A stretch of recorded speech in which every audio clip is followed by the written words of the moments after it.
We're talking about the industry as a whole, how so many different backgrounds end up in the industry. Like, how do you all end up here? Like, your dad's in the industry. I don't know how the hell you ended up here. I don't know how you ended up here. I'm a freaking tech guy that ended up in this place, right? Like, I sold technology for years and years. And I just think it's interesting. You look around this room and all the people that are here, everybody has ended up here from a different destination, a different background, a different, story. Maybe they knew somebody, maybe they were down and out, they ended up in construction. But then generally speaking, people get into this industry and they don't get out. It's in your blood. It ends up in your blood. And so, for me, what I've said a million times today is like, when I came here, like it just felt like home. Like I started talking to people that I really felt like were a lot like me. And when I was in the corporate world, it didn't feel like that. It felt like everybody was there to, punch a time clock, and they weren't as real and authentic and, like just kind of down to earth, normal people. Like, and so my dad was a steel worker, so I grew up around a lot of blue collar people. And when I ended up here, just from day one, it always felt like home. And so the question is like, what is it about construction that's like unique and special to you? Like what makes it feel, special to you to do this every day? And what's the part of doing the job that you're happiest about? You go first. I think what got me into it, I haven't been in this sort of a field before. Sales is sales and marketing is marketing. Business is business, and been around there. But specifically, kind of what we're doing, striping and the asphalt stuff. I was approached a year and a half ago, and I just said, no, I'm not that interested. But I met the guys working at the company I'm at right now, and that's what brought me in. It was the culture. It wasn't the position, and it wasn't the product. Those boys are infectious up there. It was the people. Well, just you kind of get those phrases, like, oh, bless their heart, those kind of things. They say that in Canada. We do. We say that every I now and learned then. something new today, dude. But you gotta kind of get in with a redneck store in Southern I Ontario. got you. I haven't been to that part of Canada. We've got, but just it was the people that got me. And as far as kind of sticking around, one of the things that I love about it is that we've talked about it a bit today in some of the other sessions. When you do the job right, it's something that lasts. It matters. What you're doing matters. You're building a legacy of people and a product, and you can drive down the road. You can tell your kids, hey, remember I was doing that, and hey, we were on site there, and hey, I talked to Travis over there at the plant, and we got that done.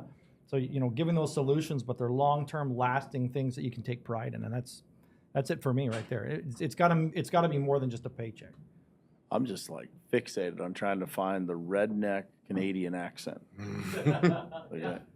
Trying to figure that out. Hey, let's go watch some NASCAR. Don't you know? No, hold on. I don't want to take away from them, but I do have folks down in Missouri, and so every now and then the drawl comes out and it kind of stretches out just a little bit. Oh yeah. Oh dang, he did it right there. Oh yeah, He got her. Mama tried, huh? How about you, dude? What do you think? What keeps you? Because you are one of the more passionate, like diligent people. Like, the work isn't always easy, right? It's tough. You go through seasons where you feel like every day you're getting punched in the mouth, and then you go through seasons where it feels like every day you get the green lights, Yeah. And so what is it that's unique? Like, what has kept you going? You've been in business for a long time. Yeah. I started in construction when I was 11, 12, just being a carpenter's helper. And my mom and dad were both in the restaurant business. So, but I started to make money because I wanted to provide for myself. I wanted to buy the things, the video games, the shoes, the stuff. But now, then I started a business when I was 20 years old. I'm now 40, so I've been doing it for 20 years.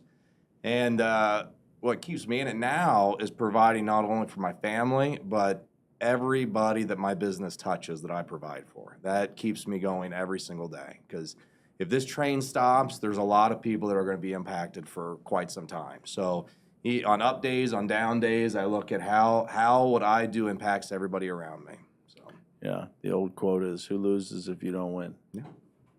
It's a good driver. And it's interesting because I think you go through different levels of that. It's like, you do start out like trying to figure out, I remember this, like I remember the first couple people, in the company were just owners and, and you're like, how do we pay our own bills? And then it's like, well, what job did we sell that we can hire the next person? Yep. And then, it's like, so for me, I was like obsessed over like never hiring anyone that we would have to let go because we didn't have the performance or revenue or profit to pay for it. And, but it's always, when you think about that, all those things lead back to what? It's just people. It's like, how do we get the right people on the team to get to the destination we're trying to get to? And like, the guys that you work with are a great example. Like, I remember when that company was just itty bitty, right? And you could watch it start to take off, start to have its own personality. And then they keep attracting, the same type of personality into it. It just multiplies, over and over and over again. And eventually you're providing for a whole lot of people. And then when you stop and think about it, you're like, oh shit, man, this is like, a lot of people lose if I don't keep this thing going, right? So, Nate, you're not a second generation in your business. You started your own, but your old man is a good example of what it looks like to win in construction. Did that give you the inspiration to get it moving, or what's the thing that keeps you ticking? Yeah, man. I mean, as far as just entrepreneurship in general, there wasn't really any question about it. My grandpa was an entrepreneur. Yeah, you weren't His going to dad, get a his job. dad, You're like, virtually unemployable. Yeah. No, that was it, For a lot of reasons. I mean- There's a lot of reasons. I mean, there's not a CEO position available here at TPG, so I wouldn't be able to make I any can open switches. one up Yeah. for you. Yeah. I'd enjoy that interview.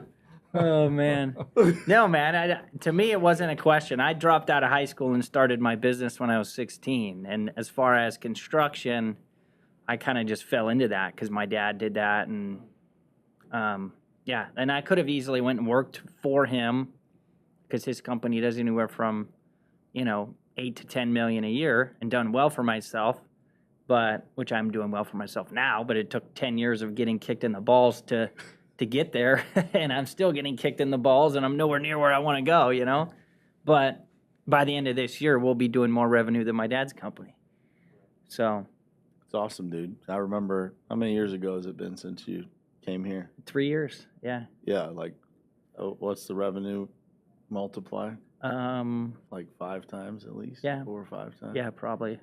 Yeah, it's incredible. When you watch that journey, and I joke about it, I always tell people I'm unemployable. Like, dude, I don't think I could live by somebody's rules at this point, Like, well, I joke about that in front of people that work with us, and I'm like, we don't operate the same as most companies. It's a whole different set of, circumstances here. And so, it's like, how do you build that so that people don't feel, constrained, or that, good people can show up and contribute and not feel like, if I'm not at my desk by 8 o'clock on the button 5 days a week, somebody's like, hey, it was 8:02 when you came in today, right? So that leads me to the next question is, from a leadership perspective, what's the most difficult part of leadership for you? Whew. I don't know, man. A lot of it is instilling, giving the people the guidelines. Like when you said that 8:02 thing, I'm that guy right now where I'm like, hey. So I got you on that one? You did, yeah. And I was wondering, am I doing something wrong there, or is there a better way to do that? Or maybe if I have to manage that person that tightly, they probably shouldn't be working for me. Can I get an amen? So, Amen. yeah, I mean, If I call them 8:59ers and 4:59ers, meaning they show up 1 minute early and they're ready to leave it 1 minute before. If Yeah, that's the person over and over and over again, well, that's what's they're not tough. bought in, they're not ready to work, they don't really care. They don't, if you got to tell somebody you need to work more when the job is staring you in the face and needs to be done, they say don't try to teach a pig to sing because you won't be successful and you frustrate the pig. Yeah, right. But the hard part is there's so much nuance with leadership too, though. So it's, I don't know, it's a constant evolution and change and learning, and I don't know. There's always challenges, struggles with it. Leadership most challenge. Difficult part of leadership. What's the most? For me, it's consistency. It's, I've learned that the hard way numerous times. When I lose somebody, it's because I was inconsistent in leadership almost every time. It's that, not outlining the standards ahead of time. Then all of a sudden, when something gets off track, then just jumping on it. I'm a dog with a bone when I see someone's underperforming. They don't. But then I always think, man, if I had started that sooner, if I had communicated the standards and had those procedures with them ahead of time and checked in with them and followed up, then we wouldn't have gotten where we were. But when because nobody likes that. If they're a cockroach, they don't like the light on them, and they start scattering, and you lose them. So yeah, I've learned that time and time again. Yeah, I think it's also, man, just to refer to my employees as cockroaches. That's Right, not, I was delete like- that part. perspective is, and part of leadership is anticipation. It's like what is going to happen before it happens, and it's digging into what somebody else wants and why that's a benefit. Why it's a benefit to be in this vehicle to get it, right? And that's, the sooner we start that, the more we sell the vision, the easier it gets. Yeah, it's interesting. You talk about consistency and kind of going along with that. It's expectation management on mine, like making sure they know it's exactly what's expected of me. I know what's expected of me. They know what's expected of them. We kind of get along with that. And so, in the hiring process, I laugh and I joke with them and I said, look, I'm only going to ask you a couple questions.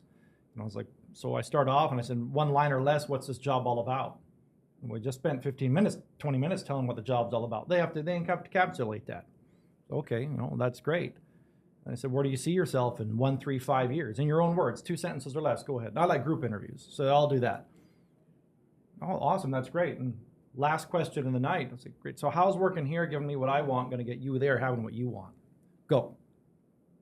And I've had people cry, get up and walk out right then. And Good job. it was awesome. Well, that lady in particular she came later and she said, I just realized this was the 5th job I was going to have as an assistant, and it was never going to get me what I wanted, and I felt like my whole life was a waste. And I was like, what are you doing now? She said, well, I got a pottery studio in my backyard. I'm home every day with my kids, and I'm happy. Awesome. I'm so glad you didn't come work for me. Yeah. But that expectation management part of leadership of just making it very crystal clear of, come in here and give me what I want, whether it's 8 o'clock or you show up at 7:50 or you're staying until 6 to get the job done. It's okay, and I don't have to tell you that because you know where it's going to take you, and it's going to get that done. Love it. That's a wrap.